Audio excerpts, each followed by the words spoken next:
Good evening, we are live.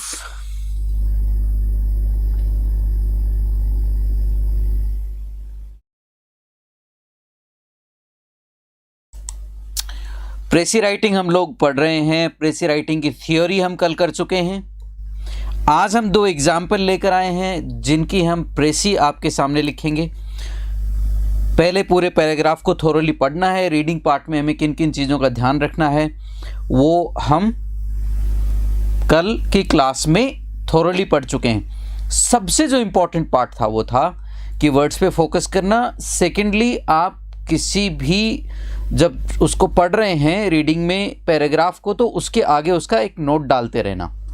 तो ये दो तीन इंपॉर्टेंट चीज़ें हमने रीडिंग में पढ़ी। नोट डालना बहुत एक्सट्रीमली इम्पॉर्टेंट है। सेंट्रल आइडिया को समझना इम्पॉर्टेंट है। फिर राइटिंग जो पार्ट है उसमें भी दो इम्पॉर्टेंट बातें हैं। पहली जो है वो टाइटल देना, दूसरा है प्रेसी को लिखना और उसमें नंबर ऑफ वर्ड्स का ख्याल रखना। ये दो तीन चीज़ें हम कल की क्लास में देख चुके हैं। तो आज की जो हमारी क्लास है उसमें जो सबसे पहला आपके सामने प्रेसी आ रहा है वो मैं शुरुआत कर रहा हूं यहां पर।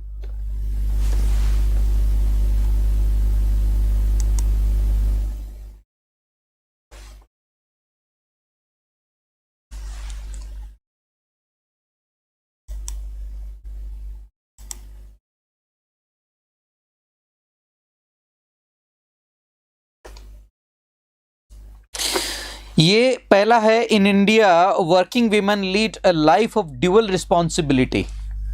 तो पहली लाइन ही क्लियर कर रही है कि हम किसकी बात कर रहे हैं। ज़्यादा हमें दूर जाने की ज़रूरत ही नहीं है। भारत में वर्किंग वीमेन है वो दोहरी जिम्मेदारी वाला कार्य करती हैं। ये स्पष्ट रूप से हमें बता रहा है हमारा ड्यूअल रिस्पॉन्सिबिलिटीज़। तो यहाँ क्लियर हो जाती है थीम स्पष्ट पहली लाइन में ही। In India working women lead a life of dual responsibilities. भारतीय जो कामकाजी महिलाएं हैं वो जीवन में दोहरी जिम्मेदारी निभाते हैं। If they are married and have a family, अगर वो मैरिड हैं और उनका एक परिवार है, तो यहाँ पे एक हमारे सामने क्लैरिटी आ जाती है कि किस तरह का पैराग्राफ हम लोग पढ़ रहे हैं। यहाँ पे भारतीय कामकाजी महिलाओं की बात हो रही है और उस केस में जब वो शादीशुदा हैं और उनका एक परिवार है। अगली लाइन कहती है, in the west many women are hard headed careerists. उनके दिमाग में एक ही थॉट होता है कि हम करियरिस्ट हैं, हमें करियर बनाना है, अपने करियर को लेके ही कमिटेड होती हैं, कमिटेड टू देयर जॉब्स, अपने जॉब्स को कमिटेड होते हैं। इनकी खास बात ये होती है। तो यहाँ पे पहली लाइन में पहली दो जो लाइन है इनमें इन्होंने कंट्रास्ट दर्शाया है भारतीय महिलाओं के बीच में और जो वेस्ट की महिलाएं हैं कि उनकी जो नेचर है वर्किंग वीमेन की उसमें कितना फ़र्क है। वो वेस्ट में महिलाएं हार्ड हेडेड करियरिस्ट हैं और in India they are have dual responsibility, dual role to play. Here in India women still have traditional roles to fulfill and prefer a career to avoid domestic drudgery. यहाँ पे India में traditional role भी play करती हैं and career की जो ज़रूरतें हैं उनको भी पूरा करती हैं to avoid domestic drudgery. Drudgery वो होता है जो रोज़मर्रा का कार्य होता है, उसको ड्रजरी के तहत लिया जाता है, जो बोरिंग है, डल है। यहाँ पे कंट्रास्ट है। तो बिगिन टू बिगिन, अगर आप नोट डाल रहे हैं तो आप शुरू कर सकते हैं वर्ड को अनलाइक से। Unlike women in the western world, short words का भी, working women in the world, Indian women have dual role to play. तो ऐसा आप एक छोटा सा लिख सकते हैं, राइट। तो यहाँ पे ख़त्म हो जाता है एक लाइन में, dual role to play. Unlike women in the west, Indian women have dual role to play. Simple एक लाइन में आपका एक पूरे पैराग्राफ को आप लिख सकते हैं। मैंने लिखा हुआ आगे इसको कंप्लीटली, तो आप इसको देख सकते हैं। जब हम शुरू करेंगे उसको तो इसी से मैंने इसी वर्ड से ही इसको शुरू किया है। तो आप unlike in the west we have a different kind of working environment for women, यहाँ पे ये बात कर रहा है पहले पैराग्राफ में। अगला है there are 4 categories of working women in India. भारत में 4 कैटेगरी हैं वर्किंग वीमेन की। Some work while they are awaiting for matrimony, शादी का इंतज़ार कर रहे होते हैं तब वो काम कर रहे होते हैं। A majority works because they are qualified. A majority जो है वो बेसिकली आपका ऐसा प्रोनाउन होता है जो प्लूरल होता है इन नेचर। तो a majority work because they are qualified, want a second income, दूसरी वो होती हैं जिनको दूसरी इनकम चाहिए, एंड तीसरी वो होती हैं जिनको डिफरेंट काइंड ऑफ लाइफ। तो कुछ वो होती हैं जो अनमैरिड हैं, क्वालिफाइड हैं, सेकेंड इनकम चाहिए and different part life for the part of the day. So थोड़ा हट के काम, डोमेस्टिक चोर्स से एक्स्ट्रा उनको अलग से कुछ काम करना हो तो यहाँ पे आप सिंपल है, यहाँ पे इंडियन वीमेन वर्क बिकॉज लगा सकते हैं, और they work when they need, they are like you know, ऐसा व्हेन का प्रयोग कर सकते हैं बिकॉज का। तो सिंपल आप यहाँ पे कर सकते हैं they work when they are qualified, you know, unmarried and want to go beyond routine, ऐसा करके हम इसको लिख सकते हैं एक लाइन में। A small number of consists of career women, a sizable section of women is breadwinners। बड़ा जो तबका है उसमें है वो बहुत एक छोटा नंबर है जिसमें करियर विमेन का आता है, और उस तबके में जो है उसमें बड़ा एक साइज महिलाएं काम करती हैं, उस जो स्मॉल पोर्शन है उसमें वो ब्रेड विनर्स हैं।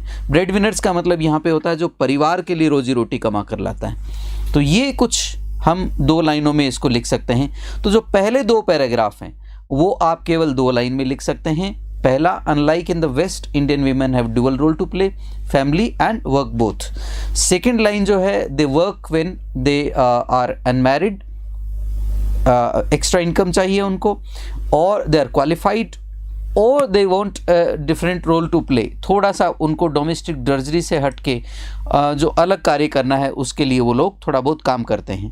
और ब्रेड विनर तो बहुत कम होती हैं, जो सेक्शन है बहुत छोटा जो करियर ओरिएंटेड है। ये आपके 4 पार्ट इन्होंने दर्शाए हैं। अगला जो पैराग्राफ है वो क्या कहता है, it is quite apparent, apparent का मतलब स्पष्ट होता है, it is quite apparent that with a majority of working women the family takes precedence over the job। परिवार जो है वो प्राथमिकता, प्रेसिडेंस का मतलब प्राथमिकता है, ओवर द जॉब, परिवार को प्राथमिकता देनी होती है। They prefer to stay in joint families, वो प्रेफर करती हैं जॉइंट फैमिलीज में रहना। Where there children can be taken care while they are at work, वो काम पे होते हैं। When they come back in the evening from the relatively modern surroundings of their workplaces। अब यहाँ पे अगले जो इस पैराग्राफ में, चूंकि अगला पैराग्राफ इससे कनेक्टेड है, स्क्रीन पे जितना दिख रहा है उसका ये कहना चाह रहा है कि प्राथमिकता परिवार है, प्रेसिडेंस या प्रायोरिटी जो है वो फैमिली है, चिल्ड्रन को ध्यान रख सके इसलिए वो परिवार में। ये सब जो हैं वो रिडंडेंट जानकारियां हैं, सपोर्टिंग आर्ग्यूमेंट है, कोई ज़्यादा इंपॉर्टेंट जानकारी इसमें नहीं है। जब वो घर पे आती हैं इवनिंग में, अपनी मॉडर्न सराउंडिंग्स जो जहाँ पे वो लोग घुलते मिलते हैं सोसाइटी में, उनको एक ट्रेडिशनल रोल प्ले करना होता है फैमिली में, उसकी बात कर रहे हैं। अगला पार्ट है आपका इसमें, स्लोली मैं इसलिए पढ़ रहा हूँ क्योंकि पैराग्राफ को प्रेसी में स्लोली पढ़ना है, उसको ध्यान से पढ़कर उसका आंसर लिखना है। उसके बाद आपका अगला इसमें पार्ट आता है,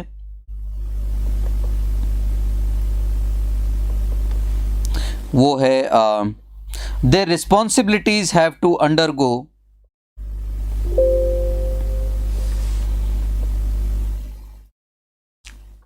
a change to accommodate the demands of their time and attention। their जो पर्सनैलिटीज़ है टू अंडरगो चेंज, यहाँ पे जब वो काम से बाहर आते हैं तो उनका व्यक्तित्व उनको बिल्कुल बदलना होता है और उनको अकोमोडेट करना होता है। अकोमोडेट का मतलब शामिल करना है, डिमांड्स अपने टाइम की और अटेंशन की को डिफरेंट फैमिली मेम्बर्स, अलग अलग परिवार के सदस्यों को देना होता है। Whose predominant feelings are having been neglected. अब देखिए यहाँ पे इंडियन हाउस होल्ड का टिपिकल कार्यक्रम क्या होता है। इंडियन हाउस होल्ड का टिपिकल कार्यक्रम ये होता है कि बहू ने आकर अगर ड्यूटी से आकर अगर परिवार के सदस्यों को समय नहीं दिया, सास ससुर को समय नहीं दिया, तो दे फील नेग्लेक्टेड। वो शिकायत करते हैं, बड़ी गजब बहू आई, आते ही कमरे में घुस जाती है, हम पे तो ध्यान ही नहीं देती। सो ये वेस्टर्न कंट्रीज़ में ऐसा नहीं होता। वहाँ पे पहली बात तो वहाँ पे जो यंग जनरेशन है वो अपने पेरेंट्स के साथ रहती नहीं है। सास ससुर का वहाँ पे कोई टंटा नहीं है, इन लॉज का कोई टंटा नहीं है, ना लड़की की साइड से ना लड़के की साइड से। हमारे यहाँ पे जो है वो फैमिली स्ट्रक्चर बिल्कुल डिफरेंट है, उसका कंपैरिजन चल रहा है। पहले पैराग्राफ में यही बोला था कि इंडियन वीमेन काम करती हैं, प्रेफर करती हैं प्राथमिकता देना परिवार को, और वो परिवार के साथ रहती भी इसीलिए हैं ताकि उनकी एब्सेंस में उनके बच्चों का ख्याल जो है वो जॉइंट फैमिली में रखा जा सके। ये कुछ पहलू हैं जिन पे हम देख रहे हैं, जो जिनको इस पैसेज में हाईलाइट किया गया है, इस पैराग्राफ में हाईलाइट किया गया है। प्रीडोमिनेंट फैमिली की फीलिंग्स ये होती हैं, नमस्कार, गुड इवनिंग, मैं बहुत अच्छा हूँ। प्रीडोमिनेंट जो है फैमिली की फीलिंग्स ये होती हैं कि अगर आपकी बहू आप पे ध्यान नहीं देती है, जो अदर फैमिली मेम्बर्स हैं, तो उनकी फीलिंग ये होती है कि भैया बहू हम पे ध्यान नहीं देती, हमें नेग्लेक्ट कर रही है। तो उनके लिए बड़ा एक चैलेंजिंग हो जाता है टास्क। ट्रेडिशनल रोल भारतीय महिलाओं का यही रहा है कि वो बच्चों का, परिवार का ध्यान रखें। तो जैसे ही वो अपने मॉडर्न सराउंडिंग जो है वर्क प्लेस का, उससे घर आती हैं, they have to take a role reversal. ये कहते हैं शिफ्ट, मैं कहता हूँ रिवर्सल, बिकॉज वहाँ पे आपको एक as a working professional professionally लोगों से डील करना है, बट यहाँ पे परिवार में आपको इमोशनली लोगों से डील करना है। तो जो एक्सटेंडेड फैमिली है उसकी भी इमोशनल नीड्स को पूरा करने का काम परिवार पे आ जाता है। These women often do their shopping on the way from the office. और ये जो महिलाएं हैं ये आपके अपने काम से आते हुए, वापस आते हुए अपनी शॉपिंग का काम निपटाती हैं, ये कहना चाह रहा है अगला पार्ट। तो यहाँ पे दूसरे पैराग्राफ में जो शिफ्ट आया है वो ये आया है कि यहाँ पे उसकी वर्किंग लाइफ और जो फैमिली लाइफ का जो बैलेंस है उसकी बात कर रहे हैं। अगला आपका जो है पार्ट वो है they reserve their weekends for heavy house work. जो भारी जो घर का काम है उसके लिए वीकेंड रिजर्व्ड होते हैं। वीकेंड से मेरा मतलब है कि सैटरडे संडे या संडे। इंडिया में अपने यहाँ पे 6 डे वर्किंग है, कुछ गवर्नमेंट्स ट्राई कर रही हैं कि 5 डे वर्किंग हो जाए, 5 दिन, लेकिन यहाँ पे हमारे यहाँ 6 डे वर्किंग का जो रूटीन है उसको देखते हुए जो महिलाएं हैं उनका जो काम है वो रोल रिवर्सल हो जाता है। यहाँ पे उनको देखना पड़ता है कि जो भारी काम है घर का वो संडे को किया जाए। तो अपना घर का जो भारी काम है वो संडे को करते हैं, वीकेंड पे करते हैं, which will help them to cope with the rest of the week with relatively less tension. जो बाकी जो काम है वीक का बचा हुआ वो बिना टेंशन के वो कर पाएँ, इसलिए संडे वो इस काम के लिए बचा के रखती हैं। Weekends are also reserved for spending time with their spouses and children. Weekend का टाइम वो अपने पति और बच्चों के साथ भी बिताने के लिए स्पेयर रखती हैं for entertainment, family duties and other choices. तो यहाँ पे नारी शक्ति का सुनील नमस्कार। यहाँ पे नारी शक्ति का ये है कि सैटरडे संडे का जो वीकेंड का टाइम है वो परिवार के लिए, एंटरटेनमेंट के लिए, फैमिली ड्यूटीज़ के लिए और बाकी जो चॉइसेज है उनके लिए बचा के रखती हैं। तो ये कह रहा वास्तव में अगर हम देखें इनके पूरे पारिवारिक जीवन को, तो उनके पास बड़ा मुश्किल से ही कोई टाइम होता है अपनी पर्सनल नीड्स को पूरा करने के लिए। पर्सनल नीड्स को फुलफ़िल करने के लिए उनके पास कोई समय नहीं होता। ये इनके जीवन का हार्श ट्रूथ है, ये इनके जीवन की जो हैं वो रियलिटी है, इसको बयां कर रहा है। 247 वर्ड्स हैं हमारे इस पूरे पैराग्राफ में। 247 वर्ड्स को अगर हम देखें तो आपकी जो है वो जनरली आपका जो नाना करते आपका प्रेसी है वो 82-83 वर्ड्स में आ जाना चाहिए। 82 to 83 वर्ड्स, या मैं कहूँ तो 80 से 85 वर्ड के बीच में आप कंफर्टेबली इसको आप लिख सकते हैं प्रेसी को। तो शुरुआत करते हैं प्रेसी की, चूँकि मैंने पहले लिख लिया है इसलिए मैं आपके सामने इसको रीड आउट कर रहा हूँ। टाइटल मैंने दिया है dual role of Indian working women.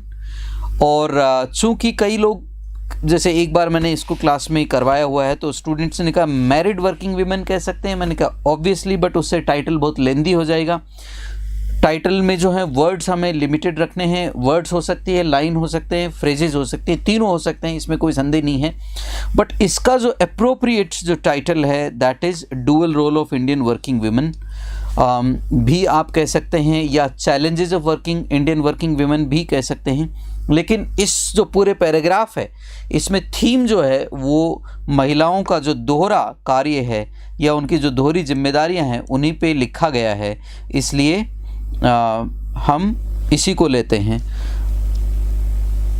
Sudarshan ji welcome.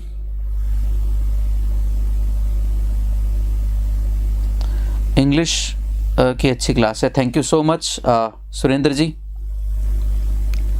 बहुत बहुत धन्यवाद।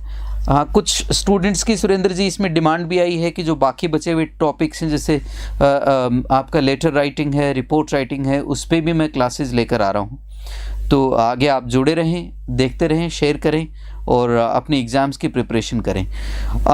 डुअल रोल में आता है इंडियन वर्किंग वुमेन की, unlike career oriented women in the west. के विपरीत, मैंने कहा था इसी वर्ड से मैं शुरू करूंगा अनलाइक, क्योंकि इसमें कॉन्ट्रास्ट दर्शा रहा है। जब आपका पैराग्राफ कॉन्ट्रास्ट दर्शा रहा हो तो आपको ऐसी लाइंस का प्रयोग करने में कोई गुरेज नहीं करना चाहिए। Unlike career oriented women in the west, career oriented वो होती हैं जिनको करियर की चिंता रहती है, जो करियर की तरफ ही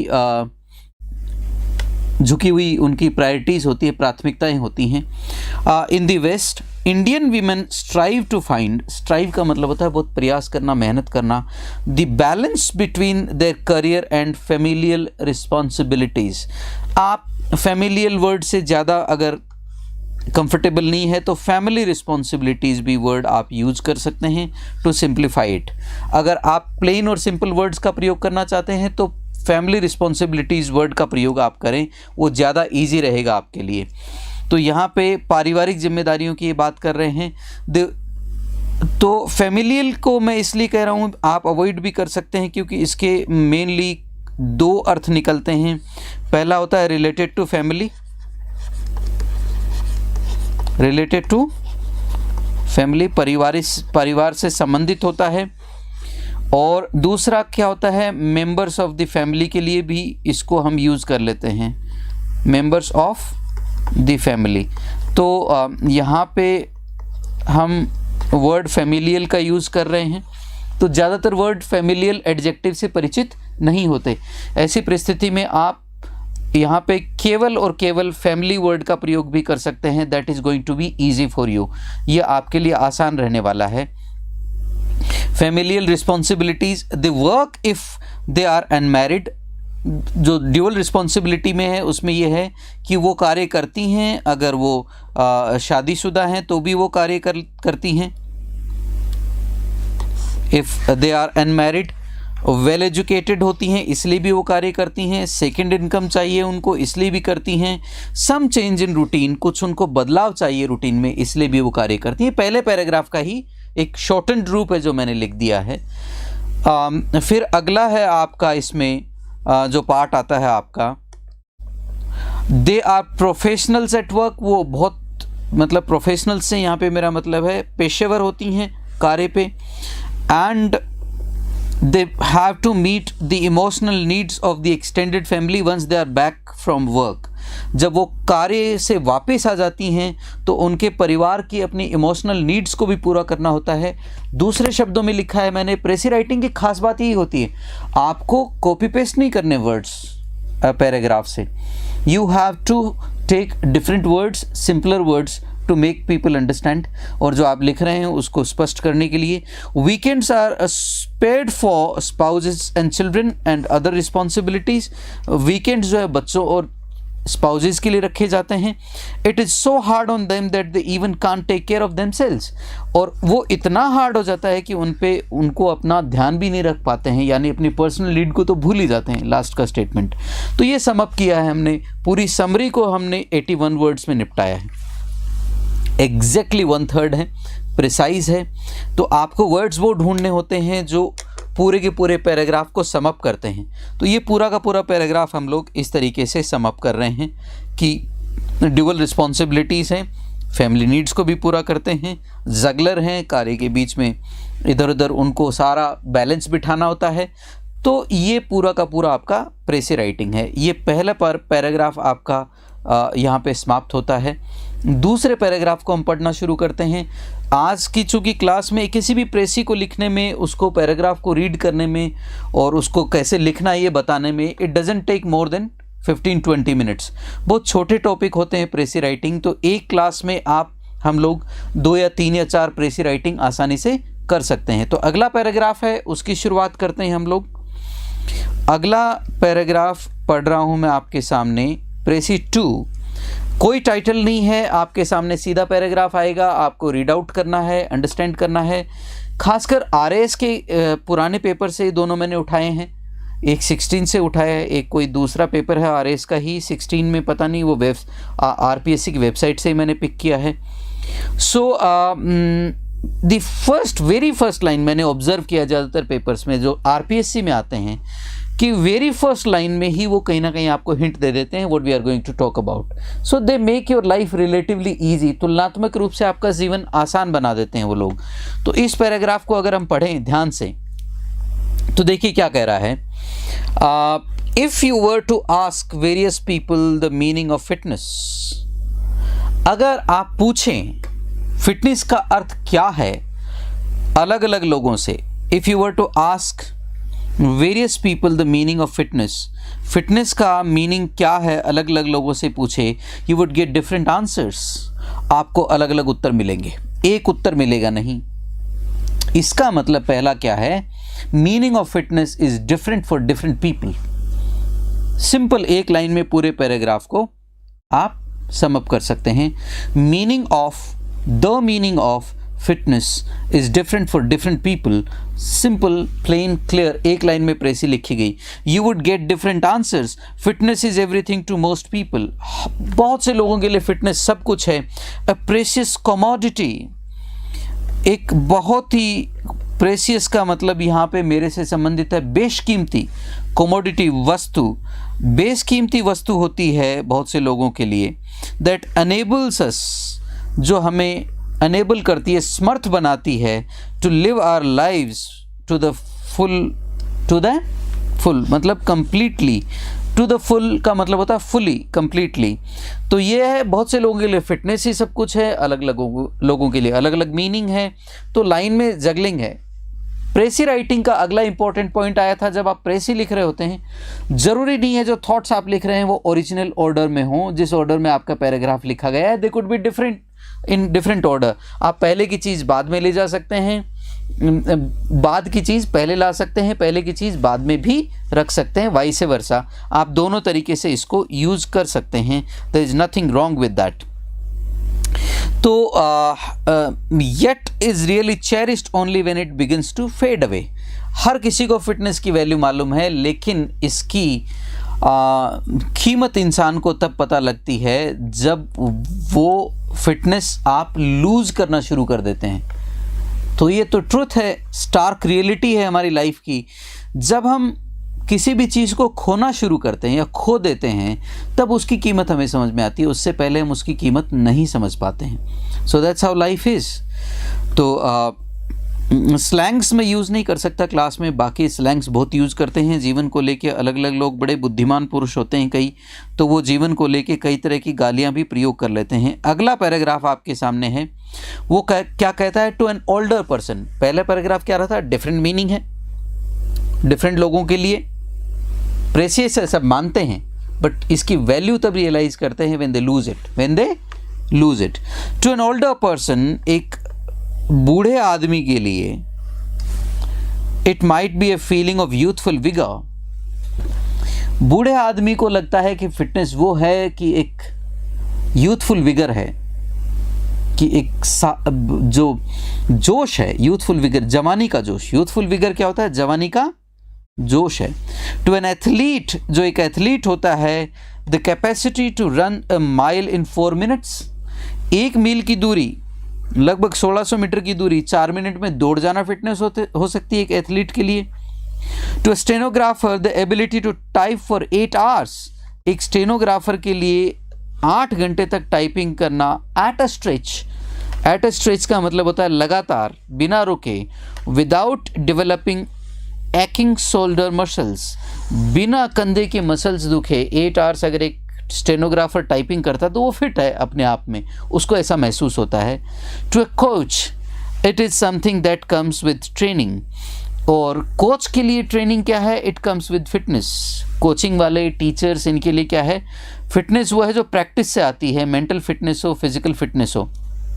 that's how we go by it. तो यहाँ पे ये कहना चाह रहा है अलग अलग लोगों के लिए जो फिटनेस का अलग अलग मीनिंग है। जो पहले पैराग्राफ में जो इंपॉर्टेंट बात उसने कही, उस पैराग्राफ के लिए सारे के सारे सपोर्टिंग आर्ग्यूमेंट है, सारे के सारे सपोर्टिंग आर्ग्यूमेंट है। Let me tell you very clearly, किसी भी पैराग्राफ में जब आप प्रेसी लिख रहे हैं तो आपको सपोर्टिंग आर्ग्यूमेंट लिखना ज़रूरी नहीं है। It is not important. उनको आप अवॉइड भी कर सकते हैं, उनको चेकआउट भी कर सकते हैं, उनको आसानी से हटाकर आप आगे की चीज़ें लिख सकते हैं। आगे बढ़ते हैं, अगला पार्ट क्या कहता है देखते हैं।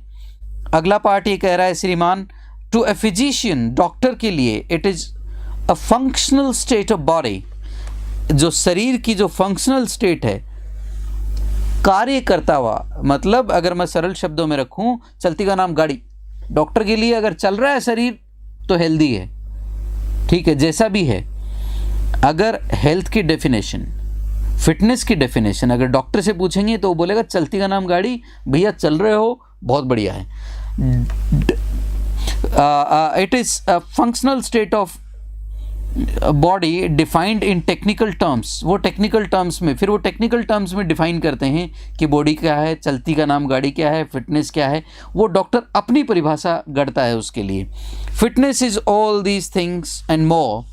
लेकिन फिटनेस क्या होती है? ये सभी चीज़ें तो होती हैं, इसके अलावा भी ज़्यादा चीज़ें होती हैं। ये भाई साहब का विचार है जो लेखक महोदय हैं।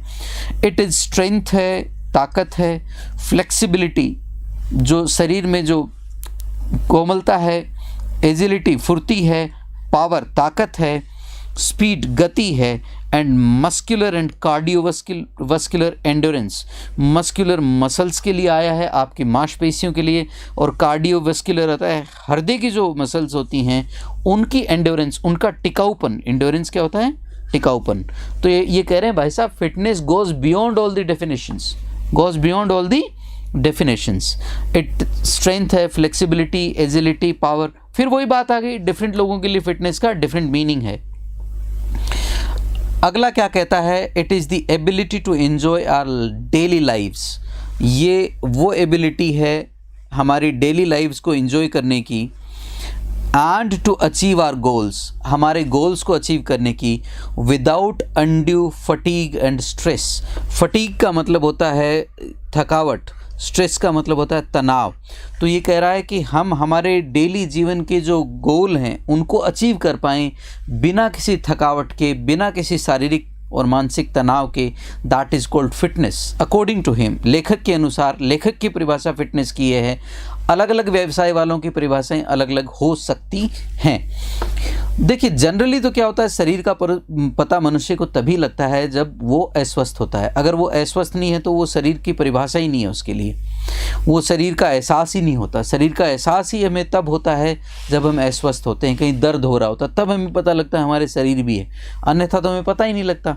हम डेली काम में, रूटीन में लगे हुए होते हैं हमारे, तो उसका पता हमें शरीर का तब महसूस करते हैं कि भैया कहीं ना कहीं चोट है, कहीं ना कहीं तकलीफ़ है। तो ये इस तरह की चीज़ों से हमें शरीर का एहसास या आभास होता है। It is protection against degenerative diseases. ये प्रोटेक्शन होता है फिटनेस किसके अगेंस्ट? Degenerative diseases. अब ये डीजेनरेटिव डिजीजेस क्या होती हैं? डीजेनरेटिव डिजीजेस वो होती हैं श्रीमान जो आपके शरीर को धीरे धीरे उम्र के साथ नष्ट करती हैं, क्षरित करती हैं, उनको हम कहते हैं degenerative diseases. And feeling youthful, और जवान महसूस करना, even when we are growing old, और तब भी जब हम बूढ़े हो रहे होते हैं धीरे धीरे, उस परिस्थिति में भी अगर हम महसूस करते हैं कि हम जवान हैं, वही फिटनेस है। तो ये आपका 184 शब्दों में लिखा गया है। ये 184 शब्दों में 184 में लिखा गया है, तो इट मीन्स आपके पास कहीं ना कहीं अराउंड 60 वर्ड्स आपकी प्रेसी होनी चाहिए, 60 वर्ड के आसपास। तो 60 वर्ड के आसपास आपकी प्रेसी होगी तो आपको तमाम अनड्यू वर्ड्स को आपको हटाना है, जो गैर ज़रूरी शब्द हैं उनको हटा के ही आपको प्रेसी अपनी लिखनी है। तो शुरुआत करते हैं। जो हमने लिखा है, टाइटल देना है सबसे पहले। जो टाइटल दिया गया है वो क्या है? टाइटल है आपका मीनिंग ऑफ फिटनेस। टाइटल क्या दिया है हमने? फिटनेस का मीनिंग क्या होता है वो टाइटल हमने दिया है इसको, meaning of fitness. Fitness means different for different people. Fitness का अर्थ अलग अलग लोगों के लिए अलग अलग होता है। पहले पैराग्राफ की समरी है, यही इसका मेन थीम है। People from different walks of life and professions perceive it differently. ये दूसरे पैराग्राफ में जो डॉक्टर का, कोच का जो एग्जाम्पल्स दिए थे उसको एक लाइन में सम अप किया है कि अलग अलग जीवन के क्षेत्रों से जो लोग होते हैं या व्यवसायों से जो लोग होते हैं वो फिटनेस को अलग अलग तरीके से परसीव करते हैं।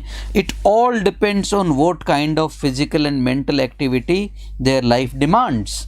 ये सारा का सारा किस में निर्भर करता है कि किसी के लिए फिटनेस ताकत है तो किसी के लिए जिंदा रहना ही फिटनेस है।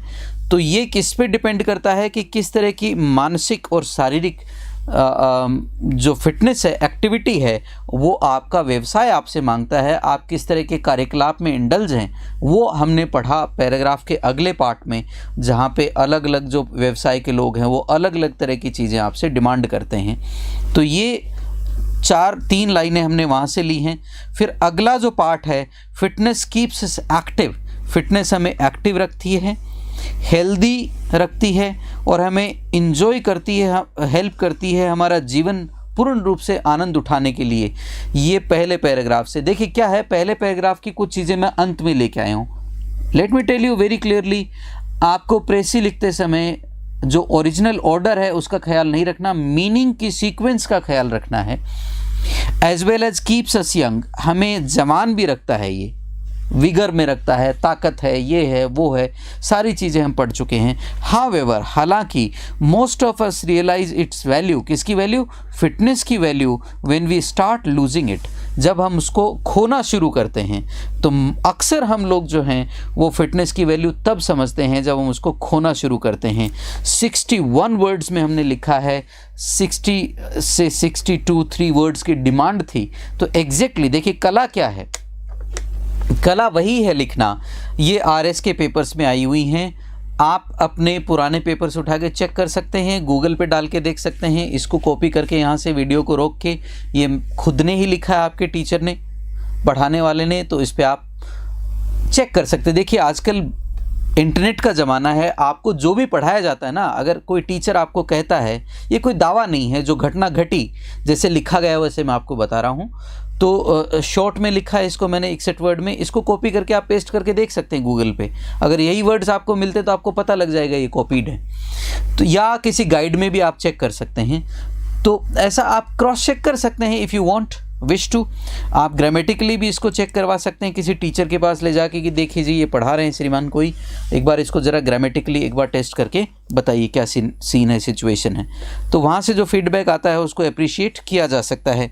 आज के लिए इतना ही आपका जो प्रेसी राइटिंग है उसमें जो आपको मैंने पढ़ाया।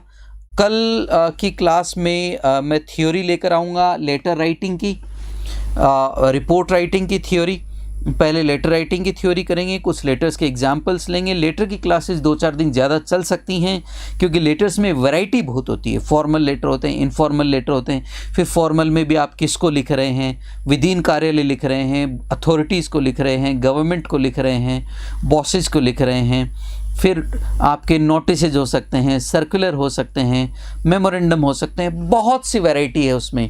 फिर आपके इनफॉर्मल लेटर हैं तो दोस्त को लिख रहे हैं, किसको लिख रहे हैं, इनविटेशन भेज रहे हैं, क्या कर रहे हैं, ताम झाम, जो जितने भी तरह की वैरायटी ऑफ लेटर है उसके 1-1, 2-2 एग्जाम्पल्स लेकर हम पढ़ेंगे, उससे you will have fair idea कि कितने शब्दों में क्या लिखना है, किन किन शब्दों का चुनाव करना है, किन किन शब्दों को हमें अवॉइड करना है। ये आपका टोटल रहेगा आगे की क्लासेस का शेड्यूल। और चैनल को शेयरिंग कम हो रही है, ज़रा शेयरिंग करें। बिगिनिंग में कहना नहीं चाहता मैं, चैनल को दबा के शेयर करें, लोगों के साथ पहुंचाएं जो भी तैयारी कर रहे हैं लोग। अच्छा, ये ज़रूरी नहीं है कि ये जो आपका है आरएस वालों के लिए काम आता है, स्कूल गोइंग स्टूडेंट्स जो हैं आपके, उनके भी ये काम आ सकता है। स्कूल गोइंग किड्स भी इसको देख सकते हैं, स्कूल जाने वाले बच्चों की भी ये काम का है। तो दोनों लोगों के काम आ सकता है, जो स्कूल जाने वाले हैं उनके भी काम आ सकता है, जो कम्पिटिटिव एग्ज़ाम्स की प्रतियोगिता परीक्षाओं की तैयारी कर रहे हैं उनके भी काम आ सकता है। दोनों ही परिस्थिति में आप ज़्यादा से ज़्यादा लोगों तक इसको शेयर करें। फेसबुक पे है, यूट्यूब पे है, सब्सक्राइब करें, बेल आइकन को हिट कर दें। जैसे जैसे क्लासेज आगे प्रोसीड करेंगी, वोकेबलरी को लेके एसएससी, बैंकिंग, हर तरह के एग्ज़ाम, यूपीएससी, सी सेट का भी we are planning the module, तो उसके लिए भी हर तरह की क्लासेज आपके लिए आने वाली हैं। नमस्कार, जय हिंद, खुश रहें, आनंद में रहें, धन्यवाद।